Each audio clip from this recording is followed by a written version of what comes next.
Graça e paz, irmãos. Mateus 28, 18 a 20 será o texto para a nossa reflexão nesta manhã. Mateus 28, 18 a 20. Convido a igreja para acompanhar a leitura desse texto, que tem como grande tema a grande comissão. Final do livro de Mateus, Jesus está partindo para o céu e anima os seus discípulos a permanecerem fiéis à sua palavra e à sua pregação. E ele diz aos seus discípulos ali com ele: Jesus, aproximando-se, falou-lhes, dizendo: toda a autoridade me foi dada no céu e na terra. Ide, portanto, fazei discípulos de todas as nações, batizando-os em nome do Pai e do Filho e do Espírito Santo, ensinando-os a guardar todas as coisas que vos tenho ordenado. E eis que estou convosco todos os dias, até a consumação do século. Vamos orar mais uma vez. Pai do céu, já foi pedido ao Pai, nesse instante, através do teu servo, que o Senhor nos abençoe com a tua palavra. Nesse instante eu quero pedir apenas uma coisa ao Pai: que o Senhor tenha misericórdia da minha vida e que o Senhor fale conosco nesta manhã. Assim como o Senhor falou ao meu coração com este texto, que o Senhor transmita a tua mensagem à igreja, ó Pai. Anima-nos, fortalece-nos e direciona-nos para cumprirmos a tua vontade conforme o teu querer. Em nome de Jesus nós oramos. Amém. A igreja pode assentar-se. Como dissemos, Jesus está aqui no final deste texto de Mateus 28, dos versos 18 a 20. Ele está dizendo aos seus discípulos, não um adeus, não um fim de todas as coisas, mas ele está dizendo aos seus discípulos um até logo. Está dizendo, até logo. Logo, logo eu volto. Eu volto para resgatar o meu povo. Eu volto para buscar vocês. Mas eu não quero que vocês pensem que eu estou abandonando vocês. Eu vou para o Pai, mas deixo o meu Espírito Santo, o Consolador, para guiá-los. É interessante observar essa finalização primária da primeira parte, vamos dizer assim, da obra redentora de Cristo. Jesus cumpriu o que tinha que cumprir. Ele veio ao mundo, nasceu, cresceu, viveu, pregou a palavra do Senhor, fez curas, fez milagres, morreu, ressuscitou. E agora está dizendo, eu vou preparar um lugar para um dia vocês todos estarem comigo.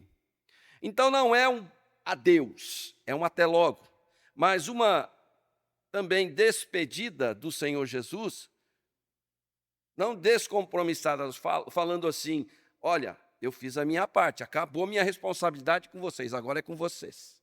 Agora vocês aí deem andamento. Não, é uma despedida com responsabilidade, pois fica claro aqui que ele termina a primeira parte do plano divino, ou seja, preparar seus discípulos para realizar agora a grande comissão, levar a todo o que crê salvação, ensino, comunhão e certeza de uma vida que não será esta aqui, a qual estamos vivendo, mas uma vida eterna com Ele, perfeita. Eles, então, os seus discípulos, devem ir a todas as nações e ir com propósito. Levar uma mensagem bem clara e definida por ele aqui. Que eles sejam alcançados, que eles sejam batizados, que eles sejam ensinados e ainda que eles sejam preparados para viver em comunhão até a consumação, até que Cristo volte e alcançar a vida eterna. Esta é a grande comissão, é a ordem que Jesus dá aos seus discípulos ali e que, posteriormente, a igreja de Cristo continua desenvolvendo. Assim esperamos. Mas para tanto, meus irmãos, Jesus anima os seus discípulos dizendo que eles irão sobre a sua autoridade. Aqui está um grande aspecto importante que precisamos considerar na vida comunitária da igreja, que muitas vezes, pelo correr do dia a dia, pela vida corrida que temos tido na nossa sociedade, que tenta cada dia mais afastar o homem de Deus, desconecta o cristão também da palavra de Deus. Nada pode ser feito, nenhuma comissão pode ser realizada se não for sobre a autoridade de Jesus. Mas Jesus está indo embora, Jesus foi para o céu, Jesus não está mais conosco, mas ele deixa o seu Espírito, que é a terceira pessoa da Trindade e que faz parte do conselho divino e que é Deus, é a representação do próprio Deus na terra para conduzir, consolar, encaminhar o seu povo, levar um ensinamento prático vivido por eles. É isso que Jesus está dizendo aos seus discípulos, e que não devem eles jamais temer coisa alguma, pois a presença dele, Jesus, através do seu Espírito, estará ou se fará atuante por meio do seu Espírito Santo em nós. A presença de Jesus conosco hoje é representada pelo Espírito Santo de Deus. Em várias passagens no Novo Testamento, Jesus promete enviar o Espírito Santo para estar conosco, para estar com os crentes, mesmo após a sua ascensão. João 14, 16 a 17, por exemplo, ele diz assim: eu rogarei ao Pai, e ele vos dará o Consolador, a fim de que esteja para sempre convosco, para sempre convosco. O Espírito da verdade, que o mundo não pode receber, porque não o vê, nem o conhece. Olha que coisa. Vós, no entanto, o conheceis, porque ele habita convosco e estará entre vós.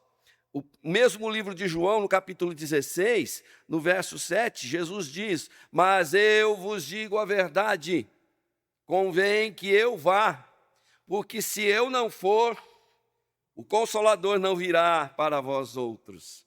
Se, porém, eu for, eu vou-lo enviarei. E ainda no mesmo livro de João, capítulo 14, 26, Jesus diz: mas o Consolador, o Espírito Santo, a quem o Pai enviará em meu nome, esse vos ensinará todas as coisas que vos fará lembrar de tudo que vos tenho dito. Preste atenção, queridos, o Espírito Santo é quem nos guia. O Espírito Santo é quem nos consola, quem nos orienta e nos lembra dos ensinamentos de Jesus, registrados em sua palavra. Ele é a presença contínua de Deus em nossas vidas, dando-nos força, sabedoria, conforto, animando-nos em nossa caminhada diária cristã. Por isso é que nesta manhã, Deus quer falar conosco sobre o seguinte tema: a presença e a operação do Espírito Santo na igreja. A presença e a operação do Espírito Santo na igreja. Nós temos vivido dias confusos, dias difíceis na nossa sociedade, principalmente no contexto brasileiro, onde Deus e o seu Filho e até o Espírito Santo são tratados por muitas comunidades evangélicas, entre aspas, de maneira indevida, imprópria, fora do contexto bíblico, usando e desdenhando do poder de Deus, direcionando o poder de Deus a um poder subserviente ao desejo humano, colocando o Espírito Santo e Deus como um mero atribuinte de desejos e vontades humanas. Querido, a Bíblia e o próprio Jesus, aqui, principalmente nesse texto, ele é bem claro em afirmar que a ação do Espírito Santo no meio do povo de Deus tem propósito, assim como a operação do serviço de Jesus, tanto na terra quanto nos céus, tem propósito. A presença e operação do Espírito Santo na igreja tem como base, em primeiro lugar, a autoridade de Jesus. A autoridade de Jesus. Olha o verso 18, o que ele diz. Jesus, aproximando-se, falou-lhes, dizendo: toda a autoridade me foi dada no céu e na terra. Toda. Jesus declara que toda a autoridade no céu e na terra lhe foi dada. Isso significa que ele é soberano sobre todas as coisas e tem poder absoluto sobre tudo. Sobre tudo. Assim como o Pai e o Espírito Santo também têm, pois os três juntos têm a mesma essência. São um único Deus. Assim cremos. Cremos na doutrina da Trindade, que ensina que o Pai, o Filho e o Espírito Santo são três pessoas distintas, mas uma só essência divina. João 10, 30, Jesus ratifica isso dizendo: eu e o Pai somos um. Somos um. João 14, 9, ele também afirma: quem me vê, vê o Pai.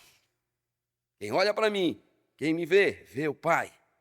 Em Mateus 28, também nesse capítulo que lemos, dos versos anteriores, 16 a 20, Jesus ordena: portanto, vão e façam com que todos os povos se tornem meus discípulos, batizando-os em nome do Pai e do Filho e do Espírito Santo.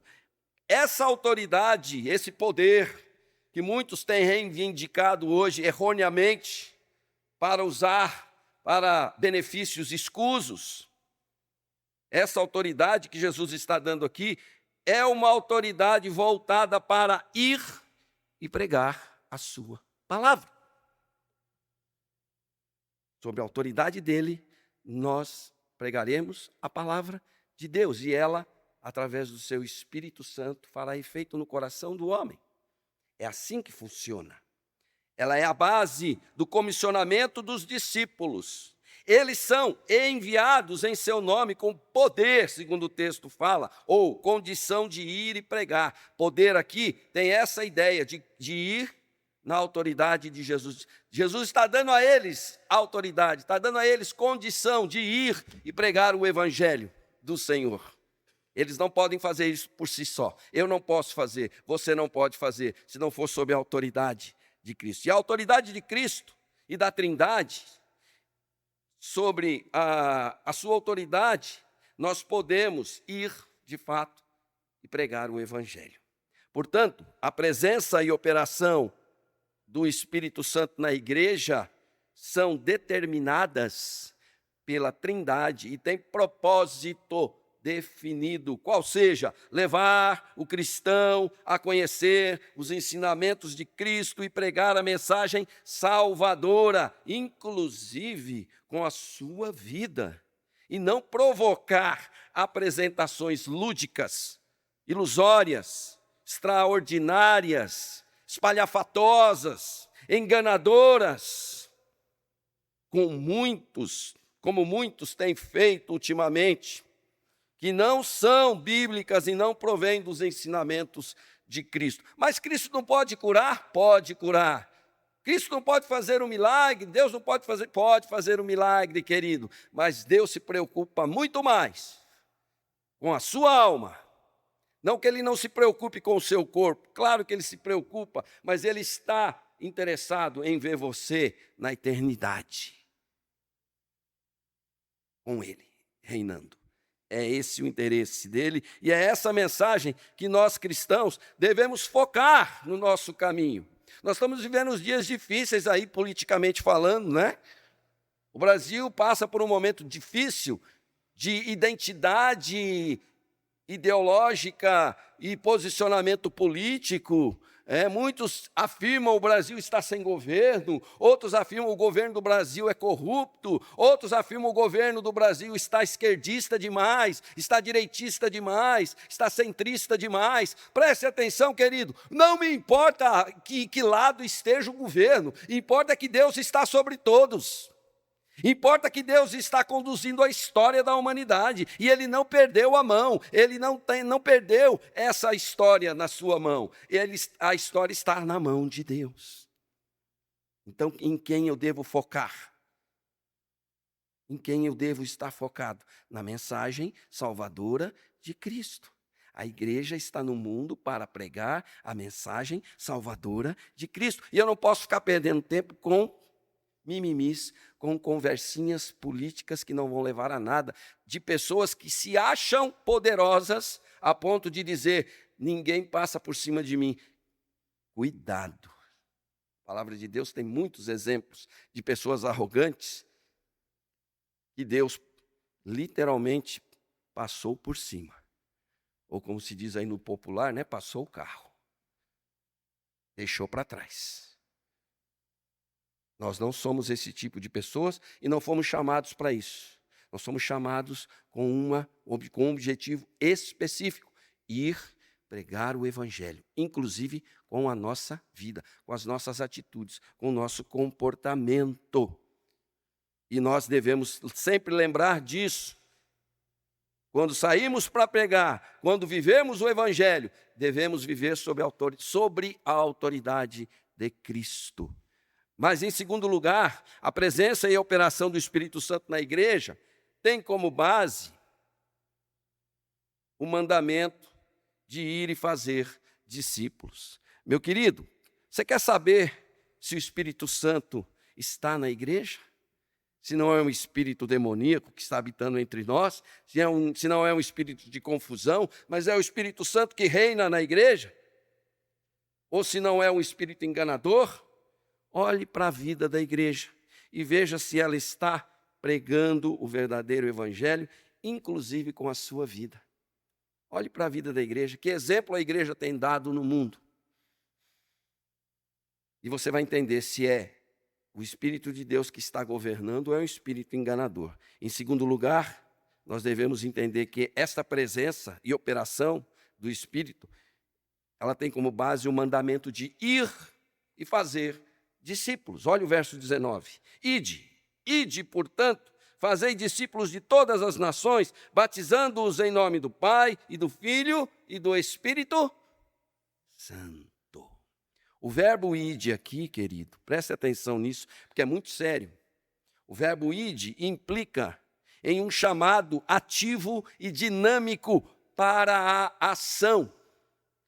Deus não está falando assim, por favor, vocês podem pregar a palavra de Deus para o mundo? Ele não está falando, olha, se de vez em quando, assim quando você tiver um tempinho, você não está lá fazendo nada, vai lá e prega a palavra de Jesus, vai lá e prega o meu amor. Ele não está falando assim não, querido, ele está dando um mandamento, ele está dando uma ordem, ele está dizendo, enquanto você viver neste mundo, pregue Jesus, pregue a sua palavra, inclusive com as suas ações, com a sua vida. Não é uma sugestão, mas uma ordem. Esse verbo aqui no grego é traduzido como ide, como poreontentes, que significa tempo, e ele está num tempo auristo aqui, que indica uma ação completada, uma ação completa. Enquanto você viveu nesse mundo, você pregou. Presta atenção nisso. Enquanto você viveu, você pregou o Evangelho. Embora seja traduzido aqui como um imperativo na nossa língua portuguesa, o ide é um verbo que carrega o sentido tendo ido, ou enquanto vão. Não perca tempo. Enquanto você está caminhando na vida, não perca tempo. As oportunidades que você tiver, pregue, fale, viva o amor de Deus. Portanto, a ênfase está na ação de ir como algo que deve acontecer enquanto os discípulos cumprem a ordem principal, que é fazer novos discípulos. Você quer convencer alguém de alguma coisa? Essa comida é boa, foi minha esposa que fez. Olha, Eu nunca comi comida da sua esposa, mas eu posso te afirmar. Como é que você pode afirmar que ela é boa? Porque eu já comi. Eu já comi. Presta atenção nisso, é muito sério, querido. Como é que você vai falar do amor de Jesus para outras pessoas se você não experimentou esse amor? Se você não experimentou a graça de Deus? Se você não está centrado na sua palavra? Como é que você pode dizer, isso aqui é a palavra de Deus, é verdadeira, você crê nela? Não sei, talvez, ela precisa de uma atualizaçãozinha, assim, alguma coisinha assim, outra aqui, foge. Tem um livro lá que eu não gosto muito, mas no geral, eu creio na Bíblia. Para com isso, querido. Ou você crê, ou você não crê. Ou você acredita, ou você não acredita. É a palavra de Deus. Por que ela é a palavra de Deus? Porque ela transforma a minha vida. Ela toca no meu coração. Ela me faz ser diferente. Olhar para o mundo diferente. Eu quero essa palavra. Eu quero essa palavra. Certa vez eu estava num projeto social, isso há 7 anos atrás. Chegou um cidadão lá, um rapaz, ele veio de Rondônia. Rondônia. Sabe onde fica o estado de Rondônia, querido? É longe, é longe, é longe. Segundo as informações que nós obtivemos, ele veio caminhando de lá para cá, a pé, andando, um andarilho. Ele veio e largou tudo lá em Rondônia, é mestre em filosofia, formado, dava aula lá, abandonou a família, a esposa com 2 filhas, abandonou a família e veio para São Paulo. Fazer o quê? Buscar crack. Viciado em crack, viciado em cocaína e heroína.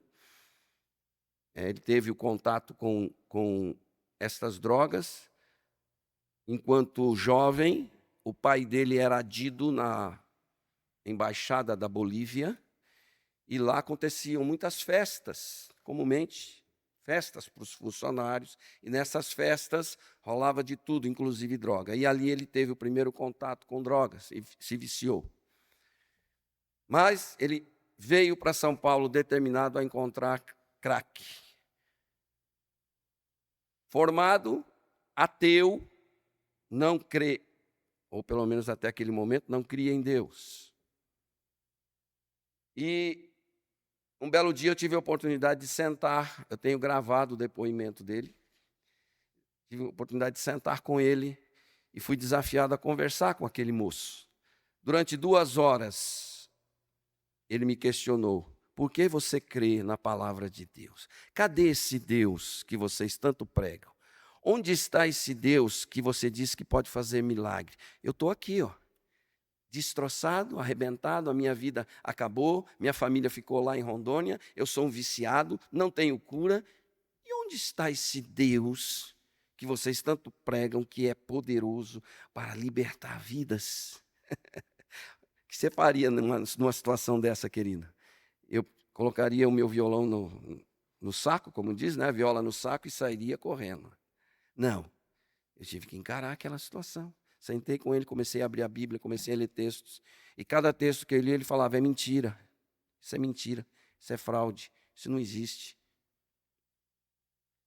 Foram 2 horas de conversa com aquele moço. E eu sempre insistindo com ele, você quer ler a Bíblia? Você quer ter um exemplar da Bíblia para ler? Eu falei, eu já li a Bíblia. Eu já li tantos livros e nada disso faz efeito na minha vida. E continuei a pregar e falar com ele. Depois de 2 horas de conversa, ele entendeu, tocado pelo Espírito Santo, com certeza, ele entendeu que Deus o amava. E que ele estava ali não era por acaso. Que ele não veio de Rondônia para São Paulo, mas ele foi trazido pelo Espírito Santo de Deus até o projeto social para ouvir que Deus o amava e que Deus iria recuperar a sua vida. 3 meses depois desta conversa, eu soube, através das assistentes sociais ali do projeto, que ele já estava engajado num tratamento químico aqui no centro de São Paulo, indicado por eles, ele resolveu fazer o tratamento químico. Eu encontrei um dia e falei, e ele já estava bem diferente, eu conversei com ele, falei, e aí, como é que está a vida? Está melhorando, pastor, já estou fazendo o tratamento, e obrigado pela Bíblia que o Senhor me deu. Eu leio ela todos os dias. Durante 3 meses, queridos, ele estava fissurado por droga. Durante 3 meses, ele não saiu de dentro do projeto. Ele só saía para ir fazer o tratamento dele e voltava. Sentava e lia a Bíblia, sentava e lia a Bíblia, sentava e lia a Bíblia. 6 meses se passaram e ele saiu dali e foi para um outro projeto. A última informação que eu tive dele é que ele saiu, voltou para a terra dele. Se ele voltou curado, não sei. Se ele voltou disposto a mudar a vida dele, não sei. Mas eu sei de uma coisa, que ele voltou com Deus. Ele veio sem Deus, mas ele voltou com Deus. Porque Deus tocou no coração desse homem. Esse é o mandamento que Jesus está dando aqui. A ordem é fazer discípulos. Esse é o nosso papel, querido, na terra, até que Cristo volte. E enquanto igreja dele aqui, o nosso papel é esse. Ser servos úteis nas mãos de Deus. Fazer discípulos de todas as nações significa que o evangelho é para todos, sem distinção de raça, cultura ou nacionalidade. A missão é global. A missão é global. O evangelho é para todos. A salvação não, mas o evangelho é. Essa semana eu vou ao Rio de Janeiro. E eu vou ter a grata satisfação de participar de uma cerimônia de ordenação de um sobrinho meu, pastor. Ontem passou no exame do presbitério da Guanabara, e ele é missionário há 13 anos em Guiné-Bissau.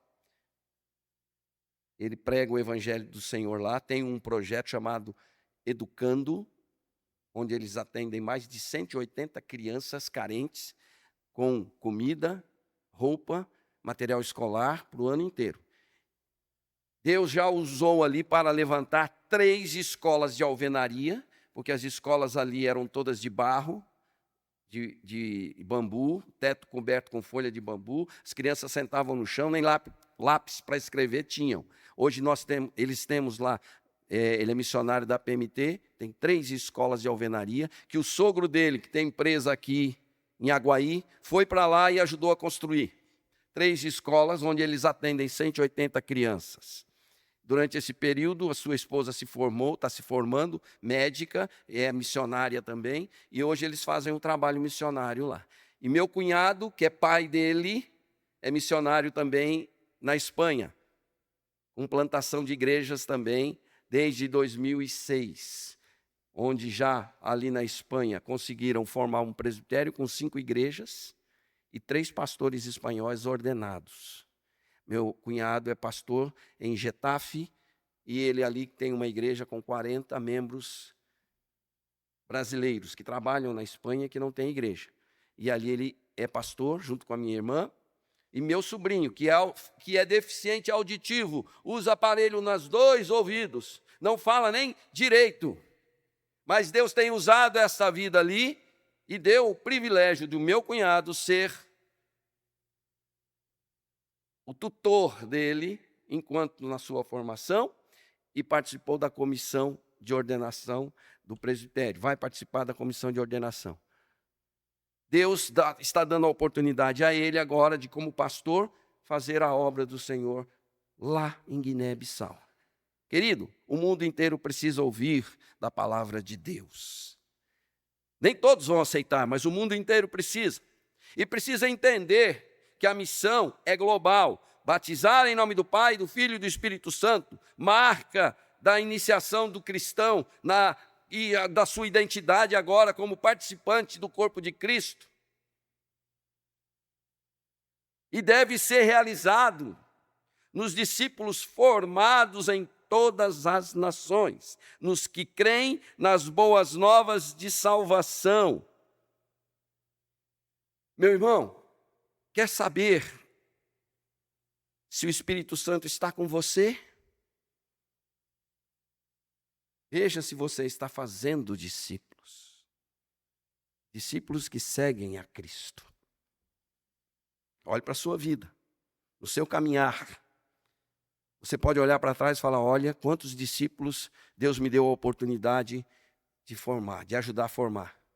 de pessoas que foram evangelizadas e Deus tocou no seu coração e hoje estão sendo servos de Deus. Você quer saber se o Espírito Santo está com você ou se é um espírito enganador, confuso?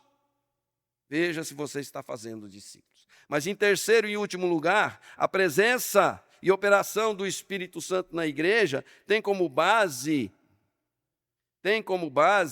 não só a autoridade de Jesus e também o mandamento de ir e fazer discípulos, mas tem como base a presença constante de Jesus. Olha o verso 20. Ensinando-os a guardar todas as coisas que vos tenho ordenado. Não é que eu ordenei ou que eu vou ordenar, que vos tenho ordenado. O verbo está no presente. E eis que estou convosco, eu estarei, ou eu estive. Não, eu estou convosco até a consumação dos séculos. A presença constante de Jesus é um sinal de que o Espírito Santo opera na igreja. Ensinar os novos discípulos a obedecer tudo o que Jesus ordenou é crucial, é importantíssimo. A educação cristã deve ser contínua e abrangente, cobrindo todos os aspectos da vida cristã. Não é por acaso que as igrejas reformadas, na sua maioria das vezes, tanto no passado como até hoje, têm como lema ter um templo e ter uma escola do seu lado, construídos assim, porque a educação ela é importantíssima para que aquela pessoa, aquele cidadão, se forme não só como um cidadão para o mundo, mas um cidadão para Deus. Um cidadão do mundo de Deus, da vida eterna que Deus está propondo. Jesus promete estar com seus discípulos todos os dias, até o fim dos tempos. É uma garantia da sua presença constante, proporcionando conforto, força e orientação. Você quer saber se o Espírito Santo está conosco? Sinta a presença dele. Você tem sentido a presença do Espírito Santo? Eu tenho deixado de assistir jornal, eu tenho deixado de ouvir comentários de muitos e próprios, segundo o mundo diz, pessoas comprometidas em falar a verdade, porque cada vez que eu vejo um jornal, que eu ouço uma orientação de alguém, me deixa mais distante de Deus e da sua vontade. Não estou falando para ninguém desligar a televisão e não assistir mais nada, não é isso? Passe o filtro, querido. Passe um filtro. Passe o filtro. Qual é o filtro? Qual é o filtro? Nunca desvie o foco da vontade de Deus. Nunca desvie o foco da vontade de Deus. Você quer saber se o Espírito Santo está com você? Sinta a presença dele. Concluindo, o grande comissionamento aqui, dado por Jesus, é um chamado para todos os cristãos, para todos, não apenas para os líderes, para os missionários, como aqui foram citados, para os pastores. Você também é chamado e comissionado para ir pregar o Evangelho. Cada crente tem a responsabilidade de compartilhar o Evangelho e fazer discípulos. Fazer discípulos. A presença de Jesus nos dá coragem e confiança para cumprir essa missão. Podemos contar com o seu poder e orientação em todas as situações da nossa vida. Mas a igreja tem que se lembrar que ela deve estar unida e cooperando dentro do corpo de Cristo, para que esta missão seja de fato uma missão global, que ela atinja o seu objetivo, que é ir e pregar o Evangelho a toda criatura. Todos os membros do corpo de Cristo devem trabalhar juntos para fazer discípulos de todas as nações. De fato, o Espírito Santo está presente em nosso meio, quando deixamos de ser meros espectadores de um ato teatral de religiosidade corriqueira, para com fé agradar a Deus, obedecendo a sua palavra e engajando-se em sua obra, servindo como cristão até que Cristo volte. Não é isso que diz Isaías 52:7? Que formosos são sobre os montes os pés do que anuncia as boas novas, que faz ouvir a paz, que anuncia coisas boas, que faz ouvir salvação. Diz a Sião, o teu Deus reina. Ontem nós fizemos uma visita e tinha uma pessoa que nós estávamos lá na visita conversando, cristã, inclusive, mas ela estava agoniada. Ela falou, eu estou triste, pastor. Eu falei, por que você está triste? Pela situação do nosso país, pela forma como ele tem sido conduzido.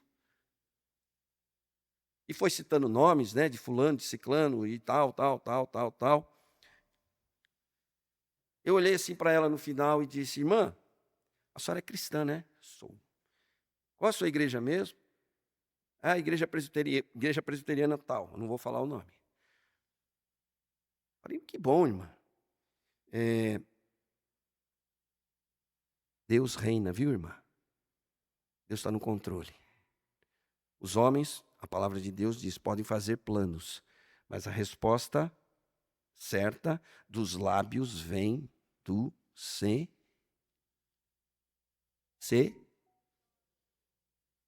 Você não crê nisso, querido? Vem dos lábios do Senhor, querido. É Deus quem está no controle.